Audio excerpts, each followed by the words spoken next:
morning, everybody. Welcome to the newly enhanced KIRO broadcast facility and the end of the world. But our job here will be to make the end of the world as survivable as we can by maintaining communications no matter what happens. As it's been explained to me, it's not quite that robust. It can't survive a direct hit, but it can survive most anything else. And that's pretty impressive.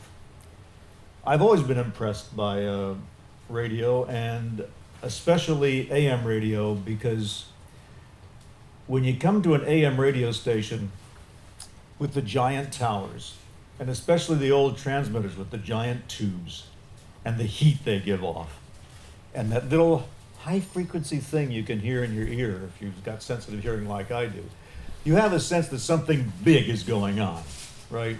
You understand why that signal doesn't just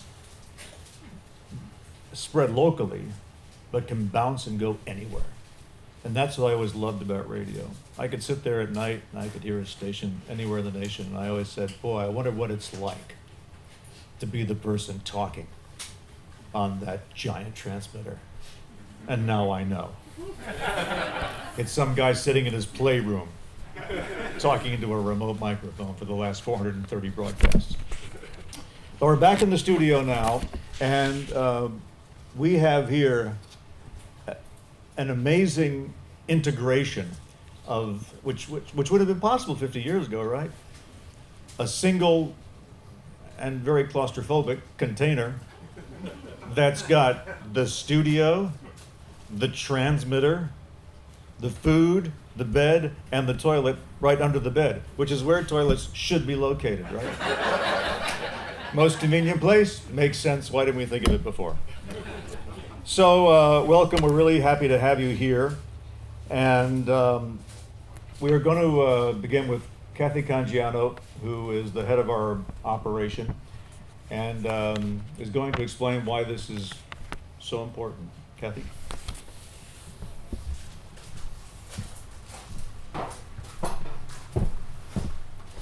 Thanks, Dave. It's never easy to follow Dave Ross, but I'm going to give it a try. It feels great to be here today and next to the transmitter for 710 KIRO AM. We're grateful that leaders from FEMA and the King County Office of Emergency Management have joined us for the occasion. We truly appreciate their partnership and the trust that they have placed in us with a system of this magnitude. Before I share more words, I want to take a moment to give an enormous thank you to all the members of both FEMA and the Bonneville, Seattle staff responsible for coordinating today's celebration. Today is a great day. So thank you, all of you. I can assure you that many hours and details and Teams calls were put into this event, and I appreciate your hard work and your dedication. I was thinking the other day, as I've had the pleasure of coming out to Vashon Island on numerous occasions, about how important the National Public Warning System is, along with this new primary entry point facility that we call the shelter. You see, KIRO has a tremendous responsibility if it is ever needed. Here's a little backstory. Months before the start of World War II, construction on that transmitter building was finished. You saw it when you drove up.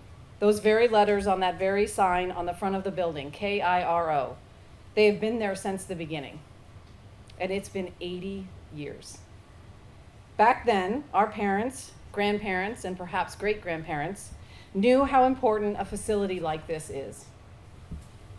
That transmitter is a blowtorch, and it always has been. It was the first radio signal west of Salt Lake City to blast out at 50,000 watts. And believe me, that is a big deal. It meant that KIRO AM signal could reach farther and wider than any other station around.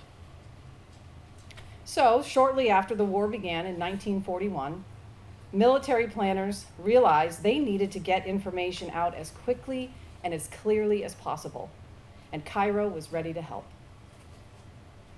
All throughout World War II, members of the Army National Guard protected this site around the clock. KIRO was a beacon of hope during the war, and our predecessors were able to keep the region informed in one of our nation's most trying times. I'm happy to tell you that today, 80 years later, KIRO keeps that torch burning. In the event of a major emergency, everything from a massive earthquake to an act of war, KIRO Radio will again be a beacon of hope. The building behind me is sturdy and strong. Among other things, it is set up to withstand natural disasters and acts of terrorism. Within minutes of a major emergency, this transmitter will broadcast crucial information that is meant to save lives. Our team stands ready to relay what's called an emergency action notification from the President of the United States. And that's about as serious as it gets. With the help of our partners at FEMA, our station will be on the air with life-saving information. And if the situation is dire enough, every radio station in the Puget Sound area will rebroadcast KIRO AM signal. After that message from the White House is distributed, we'll be on the air as long as needed, telling people what's happening, how to stay safe, and how to protect their loved ones. Our reporters and anchors from both KIRO AM and FM are prepared to broadcast to the entire Pacific Northwest in such a crisis. As I mentioned, our company, Bonneville International, has been in the radio business for a very long time. In part of our mission statement, we say our goal is to be trusted voices of light and truth. And I cannot help but think that if this shelter is ever needed, it will be a very dark time. If that time comes, it will be more important than ever for our voices to bring light and truth to the Pacific Northwest. We pray that this building is never needed, but we are ready. We always have been ready. We share and salute FEMA's commitment to protecting the public. Radio is a lifeline. Our partnership with the federal government and King County reaches back generations. And with today's dedication of this shelter, we stand ready for the generations to come. Thank you.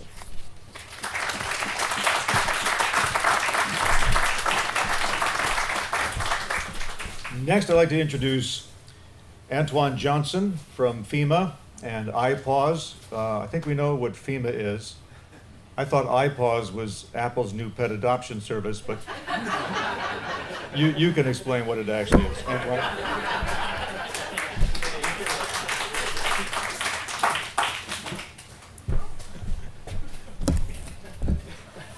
Now you talk about a hard act to follow. Not only do they put me behind Cathy, but Dave as well. This is incredible. Hey, but look, I just want to say it's an absolute pleasure to be here this morning to solidify the relationship that we have with Bonneville and with KIRO. This has been a relationship that kind of spans, I think, almost the entire 80 years in which this station has served this community as well as the greater Seattle area in providing information to people before, during, and after disasters or other types of emergencies. Just to give a little bit of history about this particular program, and Dave, I'll get to what IPAWS is in just a second. But there is a requirement that we have on the books directly from the White House. Actually, it started in 1951, was refined in 1995 by President Clinton when he issued his statement of requirements for communications capabilities to the public. So let me just run back to 1951. In 1950, prior to 1951, we really had no means of communicating emergency information directly to the public. And with that, President Truman established the Control of Electromagnetic Radiation program called CONORAD. And if you're as old as me, you may remember in elementary school we had Bert the Turtle, the duck and cover program that was being exercised in our elementary schools at the time. And we practiced preparedness activities on a regular basis, right? However, in 1963, almost coincidentally with the Cuban Missile Crisis, President Kennedy established the emergency broadcast system. And in fact, if you travel to some parts of the country today, you will find that people still refer to the emergency alert system as the emergency broadcast system. But that was established by executive order in 1963 by President Kennedy. And of course, in 1995, the Federal Communications Commission established the emergency alert system by FCC rules. And since that time, in 1995 to today, we have been making incremental improvements in the emergency alert system, resulting in generally what we have today. But as I mentioned, our primary requirement for this capability in this facility is to ensure that the president can communicate with the American public under all conditions. That's all hazards, whether it be EMP type activity from a dirty bomb or a nuclear type event, or it be a coronal mass ejection from the sun, which is a natural occurring phenomenon that occurs with the sun. These facilities provide for those types of protections against those types of transients or phenomena. But Dave, to get back to your question about IPAWS, IPAWS is the Integrated Public Alert and Warning System. It was established in 2006 by executive order, actually Executive Order 13407 that was issued by President Bush. It was done in response to some of the testimony resulting from Hurricane Katrina, right? Many of the citizens at that time had communicated that they were not informed about, one, the hurricane and some of the flooding, certainly about some of the response activities in terms of where they could find resources, or where FEMA was, standing up a disaster recovery center, or any other type of information that is so critical to people during disasters. So that program was stood up, one, to improve upon the emergency alert system, but then secondly, to bring into our alerting paradigm or suite of capabilities all of those other technologies that were emerging as viable means for communicating information to people. So therein came in 2006 also with the passage of the WARN Act by Congress, wireless emergency alerts that you receive on your mobile devices today. And in fact, if you have purchased a mobile device since 2012, all mobile devices that have been produced since April of 2012 come automatically configured with wireless emergency alerts on the device. There's no personal information that's required or any type of registration or anything else. It comes automatically configured on the device, right? So that was one of the other improvements that we made.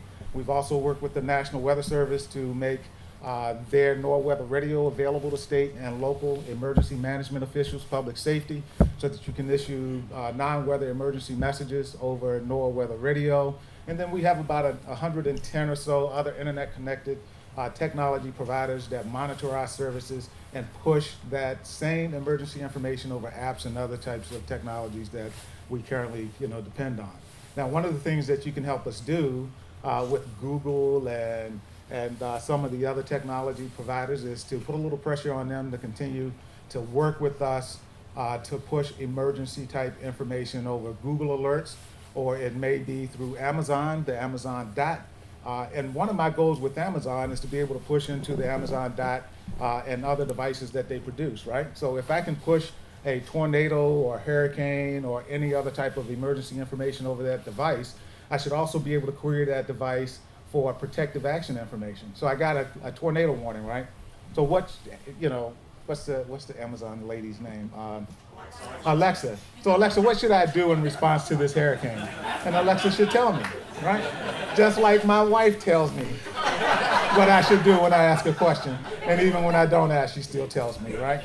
So that's a little bit of history about these facilities. And we have been improving upon the emergency alert system since 2009 when I got there.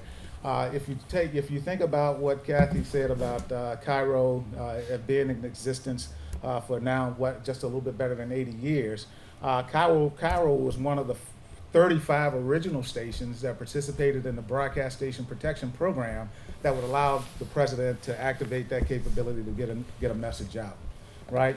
But as I mentioned, when President Clinton issued his requirements, it kind of raised the bar for us, right? To require that we be able to reach about 90% of the U.S. population from these primary entry point stations.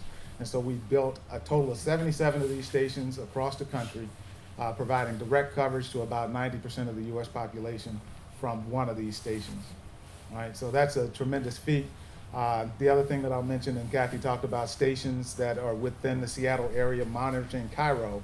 The fact is that when we activate the National Public Warning System, those 77 stations, we can, I don't want to say take control, But we can certainly interrupt broadcast capability across the country. All of those other 20,000 plus broadcasters across the country are required to monitor one of these 77 stations for a national message.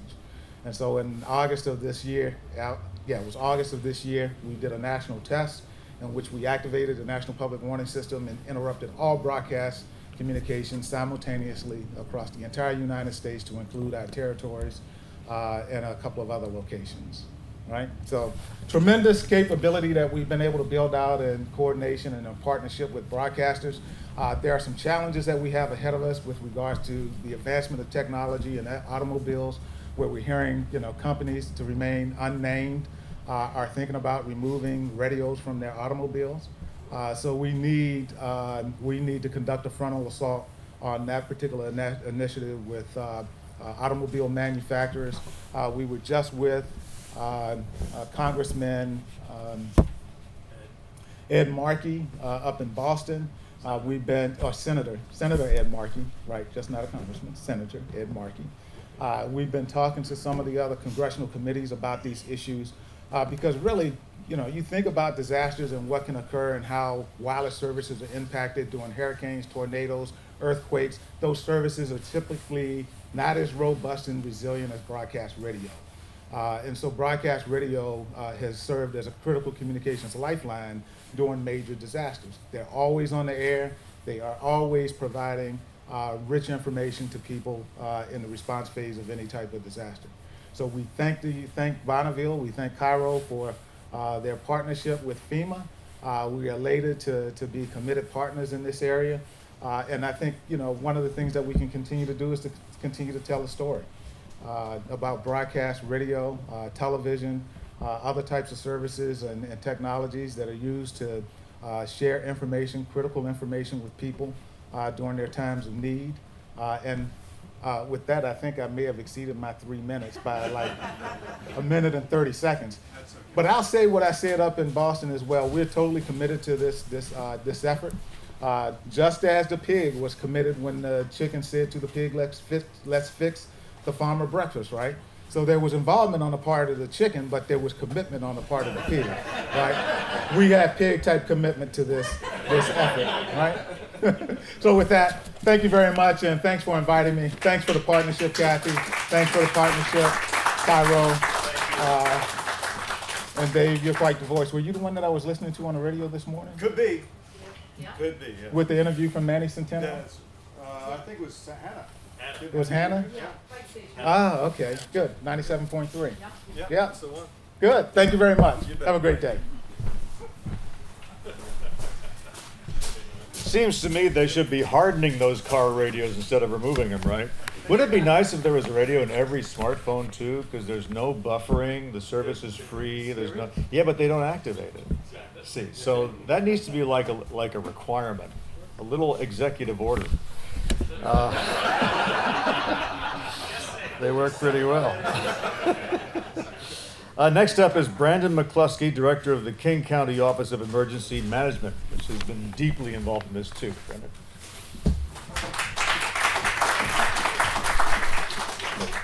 Who said we only had 3 minutes? So good morning, Brendan McCluskey. So my organization, King County Office of Emergency Management, is responsible for coordinating the emergency management activities within geographic King County. And that includes our partners in the 39 cities, the 2 tribes, numerous special districts, and the unincorporated areas here like on Vashon and Maury Islands. We also work very closely with our state and local and federal partners on a number of initiatives, and we're very proud, King County is very proud to be involved with this effort with FEMA and also with Bonneville Communications and KIRO to support this resilient broadcasting effort here in times of emergencies. These partnerships enhance the public's ability to receive that critical life-saving and life-sustaining information from local, state, and federal authorities. So we are a participant of the IPAWS system, which is managed by FEMA. We use it to send emergency alerts. We can send them through a number of different mechanisms to our 2.2 million residents and tens of millions of visitors that come to King County on an annual basis. And local radio stations, as we heard, such as KIRO, are part of that effort. And they're the trusted go-to source of news and information for communities, especially when disasters strike, such as during severe weather, tornadoes, earthquakes, and terrorist events like you heard. Recently, we've been working with FEMA and KIRO to train our emergency management professionals here on the operation of these resilient National Public Warning System shelters in support of keeping the public informed during catastrophic emergency events. I'm happy to say that many members of our team at King County Emergency Management are now able to operate this primary entry point located here. It's also important for King County to continue its relationship with broadcasters, especially KIRO, to better inform the public during times of emergencies and other difficult times. And I think I'd like to make an important point on resiliency. During and after emergencies, especially in severe weather like we've had here recently, and other situations like we see wildfires, hopefully not a big earthquake, but any other small and large disaster, local broadcast radio is often the only source of local news and information that's available to impacted populations. And so depending on the disaster, people may have lost power. That does happen frequently here. And with that, other things like TV, cable, mobile telephone, and the internet. But hopefully into the near future, we'll have people that have car radios and battery-operated radios that they can use to receive this critical information during dire emergencies. So for people that haven't done so far, I'd like to just use this as a reminder to build an emergency kit, make a plan, and stay informed. And thank you, and thanks for having us involved here.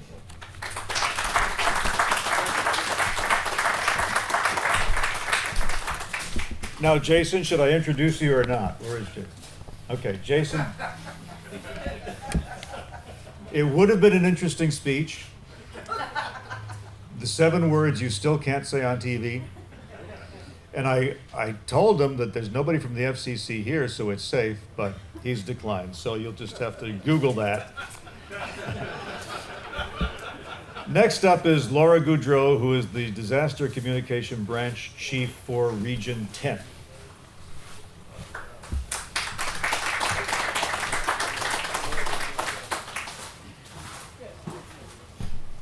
All right, I appreciate that. My name's Laura Goudreau. I'm the Chief of Emergency Communications for FEMA Region 10, and absolute delight to have Dave up here because when I moved here 20 years ago, you're the first personality I heard on radio, and it was on 710. So, it's really cool to see you here. But that also shows, a lot of people get their information through the radio, and this partnership is absolutely critical. We're here in the month of November and a time of giving thanks. And my thanks is definitely to the partnership we have between FEMA Region 10 and headquarters of FEMA with our broadcasters, because really you are the key on getting information out to the public. The more that the public can be informed of what is going on, the better off they will be to be able to make decisions to take care of their family, take care of their friends, and take care of their community. It puts the action on them, and it empowers them to make the great decisions. That it comes with the education that's provided by the broadcast community. I'm very thankful that I've had a great partnership with a lot of the broadcasters in the area for several years, because the key for me is not the message. The message is going to come from you, but it's how to get that message to you, and it's stations like this that are able to do that. So it also helps us to remind ourselves to be ready, talking about what Brandon said, and focus on, that 2 weeks ready. And that includes making sure that you have a way to get this critical information. One of the areas that I focus on is all of the communications infrastructure. And at times that can be very difficult with, cell towers not being charged from lack of power. We face a lot of different disasters here in Washington State. And that is a very sensitive system that can go down. But this right here, with the thanks of FEMA and our broadcasters, it will stay up and running, and it will be able to provide that information. But it's also a responsibility on everybody to also have a way to get that. And that's either through your car radio, through a portable radio, or even hand-cranked radios, anything like that. So I always say it's best to have, Two is one is none, so definitely have at least two ways of communication, not only your cell phone, but also your radio, because they will be on the air and they will be providing that information so that you can take care of your family. So I want to thank the partners here at KIRO as well as Bonneville for the increased participation that they have here with FEMA so that we can keep the residents of this area safe from emergency situations. So thank you very much.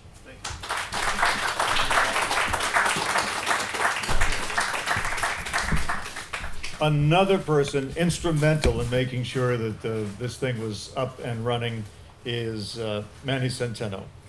Manny, come on up here.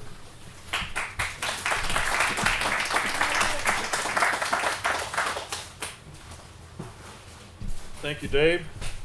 We're going to take you back to DC with us. Really appreciate you. We need that levity, serious levity that you portray in Washington. Thank you all very much for being here. This is not the end, but certainly a culmination of the peak of a long process to get this stuff here. I've been visiting this facility for many years when I believe Jim Tharp was here as an engineer, and that's been quite a while now. And that was Jason Ornellas and Josh Hartstead. We're actually nice guys too, and they have a different sense of humor than Jim had back in the days. Inside joke: Jim was a great guy, and we miss him terribly. He's passed, and we're really sad about that. I want to talk a bit about radio, real quick. Some people talk about radio like it's going away, like it's dead, like nobody listens. Well, that's not true. I'm telling you, it's still very much a very robust industry. Billions of dollars are generated in radio advertising every year. Somebody's paying that money, right? That means that somebody's listening to that radio, all right? So when we hear people say these things, when I hear people say these things, I not only get a little upset, but I have to correct them. For us at FEMA, you hear Antwane say very frequently, radio is the backbone of our alert and warning capabilities. It's our survivable asset to reach the population, and we will continue to use radio for the foreseeable future. It's not going away at all. As a matter of fact, 83% of Americans between the ages of 12 and 90 are listening to the radio. 80-something% are still listening to the radio. Even with all of that technology option that you have out there, folks are still tuning in. So it's not our grandparents' radio, right? It's evolved, it's offering different things to different people, and folks are listening to radio. That's why we do this, all right? Back in 2012, when I started putting together this design, I kind of had to ask myself, well, why are we doing this? Antwane said, go ahead, see what you can do. And he didn't stop me. He didn't block me. He didn't limit me. He was like, figure it out. And it was interesting because we had to think about all hazards, not just hurricanes, not just EMP, not just tornadoes, everything. And if you ever look at the DHS, the Department of Homeland Security, hazards definition list, there are quite a few. There are like 16 or 17 in there. So we have to equalize or balance ourselves across all of the hazards. One of the biggest in the 21st century is EMP, electromagnetic pulse, as Antwane mentioned, but there's also chemical, biological, radiological, nuclear, and a bunch of other things. Earthquakes, tsunamis, flooding, hurricanes, tornadoes, and I could go on and on about these hazards. We've got to balance them out, right? And so we know for a fact that these things are poised very well to survive just about anything you hit it with, other than a direct attack by a missile or something. But we have so many of them, 70-something of them around the country. So we operate these cells, I like to call them cells, independently, individually, and as a network. So that when they are all survivable and still reachable, we can use them nationally. But when we are disconnected, depending on that scenario that we never want to see, you can operate it locally. And that's the point, right? So full broadcast capability, 2 boxes, right under the tower. These towers are really strong. You can hit them with just about anything. Those guide wires have been there for how many years now? Yeah, they're still there, all right? And they're gonna be there easily another 50 years. And so we believe radio is survivable, and that's why we do it. We also have great cooperation from radio.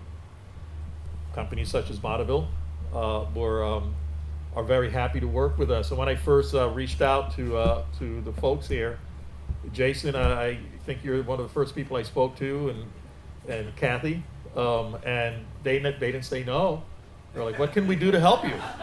They were like, yeah, let's do this. When are you going to do it? Right? And it worked out. Here we are celebrating this capability for the state of Washington and King County, greater Seattle area. So I want to thank Cathy Cangiano for everything you've done. You've been really gung-ho and excited about doing this. Jason Ornellas, Josh Harsted, Steve Allen. Where's Steve? He's not even around here right now. He's in the building looking at the transmitter, making sure it's on. But we bothered Steve Allen a lot. He was out here with us just about every day while we were doing this, well before we were doing this. Dave Ross, you're the star. We love you. Thank you. Arlene Escobar, where's Arlene? There she is back there. She's awesome. Jeanette Warren, also in the background back there, smiling. We want to thank you for helping us, for putting this together. We're here to support the station. King County Office of Emergency Management, Brendan McCluskey, thank you, sir. Jason, Sharon. Jason has been putting his team together. Our training crew has been training them, and they've had a good time doing that. Thank you for your partnership in this. FEMA Region 10, Laura Goudreau, thank you so much. We have the King County Sheriff's Office as well. Where did they go? They're way over there waiting to arrest folks. So walk straight. Don't say anything badly about anyone. But we have Sergeant Tim Meyer out there. Sergeant, thank you. And I forgot the corporal's name. Mason? Nathan. There you are. Thank you for coming. Thank you for being with us. And then our team, who is running around the country herding cats. Putting these together all over the country is not an easy feat. We've got literally hundreds of people to deal with, from zoning and permitting offices, environmental, historical preservation, construction companies. Everybody's coming out of the woodworks that we need to talk to make this stuff happen. We manage over 700,000 gallons of diesel fuel around the country, with basically a handful of people. It's a very small crew, and we're making it happen. So, Antwane, thank you for your confidence and helping us, guiding us through. Wade Whitmer, our deputy director, is not here. He's another great supporter. Vince Brown, where's Vince? Where are you? There's Vince. He's our contracting officer representative, so he makes sure that we walk straight and make sure the money's where it needs to be. Daryl Dyer from our CACI team right here. Not only do they build these things for us, but they also sustain them. They maintain them around the country. So 70-something facilities around the country is also a pretty heavy lift. He and his team do a pretty good job of doing that. Steve Wiley, who's standing here, is our construction manager, modernization manager under the CACI contract team. We have Tao Sofo, straight back here with our training team, and Ana Maria Penagos right over here. We have a really cool international team of people with different languages as well, so that as we go to different communities, we bring that sensitivity with us as well. State of Washington Broadcasters Association, thank you for coming. That's a big team and a great resource to have for all. And the State Emergency Communications Committee is also represented today. And we want to thank you for being part of this. So once again, radio is it, right? Radio's not going anywhere. We're talking about technology over in Boston. We can listen to this station in that radio or in the radio in the brand new car that's parked over there. That hasn't changed. Hasn't changed at all. As a matter of fact, That'll survive an EMP attack.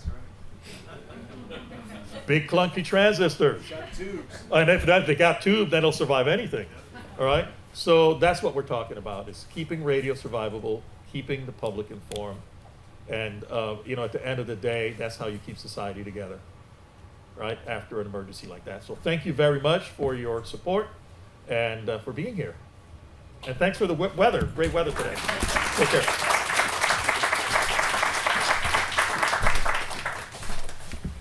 Thank you. He's got this under control, doesn't he? I mean, I feel that radio is in good hands with Manny. I would call Manny professionally paranoid. You got so many people. You got your people who are paranoid about made up stuff, right? They're like the majority, but at least he's paranoid about things that could actually go wrong. So thank you, and thank you for your confidence in the medium too. We will wrap up here with Jason Ornellas. I don't know what Jason does, but he's from the corporation, so you know it's important.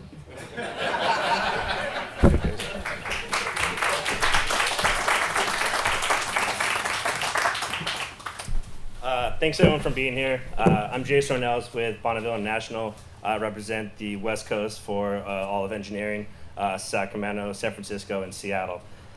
Being one of the 77 primary entry points, FEMA shows the community that FEMA, specifically KIRO, is committed to relaying emergency and warning information to the public before, during, and after all incidents.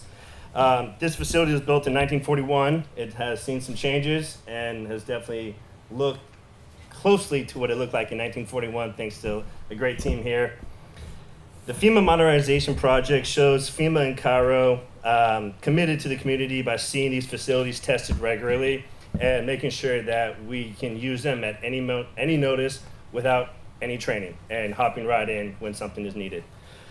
The technology FEMA standardized is professional quality that's used across many broadcasters today. A lot of the stuff that we have at our facility in Eastlake includes increased sheltering capabilities, expanded broadcast capacity, top-of-the-line processing, transmission, filtration, and ventilation.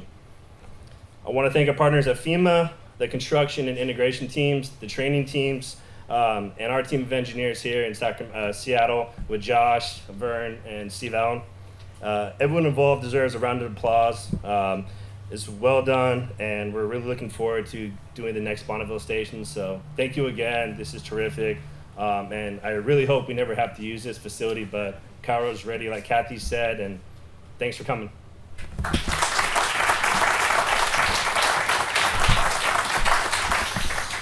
So there it is. I would just like to close by explaining what's different between this and that. So when everything starts going wrong, this I know lasts for about 2.5 hours before it needs to be charged up, right? This will operate 60 days without going down.